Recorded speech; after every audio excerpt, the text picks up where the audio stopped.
Good morning. Today is the fifth Sunday of Lent. So our time of getting near and near to Easter very soon.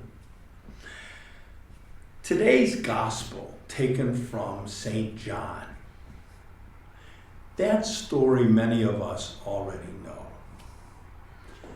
Jesus is teaching, and a group of men bring in front of Jesus a woman. And the men throw the woman in front of Jesus. And they say, "This woman, we caught her sinning, doing adultery. Jesus, you know our law. If we find a woman guilty of adultery, we can stone her and kill her." Now, Jesus knows they are trying to trap him. If Jesus says, "Don't hurt her," they will say, "See, Jesus, he likes to be with women who are sinners." If Jesus says, "Go ahead, throw stones," other people will say, "Well, Jesus, you're always teaching about forgiveness." So what does Jesus do? Jesus looks at the man and he starts to write in the dirt. And the men are all looking like, and Jesus looks up and says, "If there's a person here without sin, that person can throw the first stone." And then Jesus starts writing again in the dirt. And one by one, all the men leave. And finally, it's just Jesus and the woman. Jesus says, "Who is here to condemn you?" The woman says, "No one." Jesus says, "I don't condemn you, but don't sin again."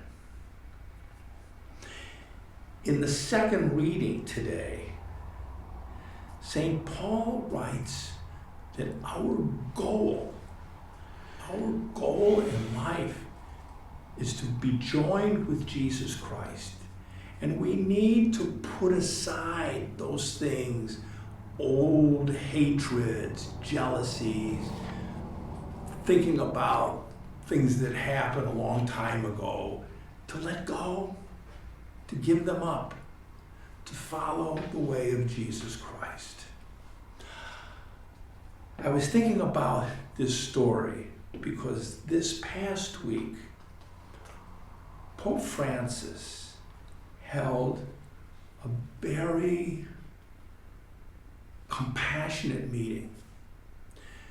Pope Francis met with groups of Indians from Canada. Why? Because many years ago, the Canadian government and churches, the Catholic Church, the Episcopalian Church, they set up Indian schools. And those church schools, government schools, they would take children from the Indian tribes. They would forbid them to use their own language. They had to use English and speak English. They couldn't dress like Indians. They had to dress like other European people. Those schools, the government schools and the church schools, destroyed the culture, destroyed the identity of those young people. In addition, now we know that in those schools often there was sexual abuse, physical abuse, hateful things that happened to those children. But for many years, those children grew up to become adults. And they just held it all in. And finally, people said, enough. And they threw it all out, and they told their stories, and they remembered what happened and what was said, these awful things. And many of these people were very angry with the Catholic Church because the Catholic Church ran some of those schools. And those people begged the Pope, we want to talk to you. We want to share our stories. And what did the Pope do?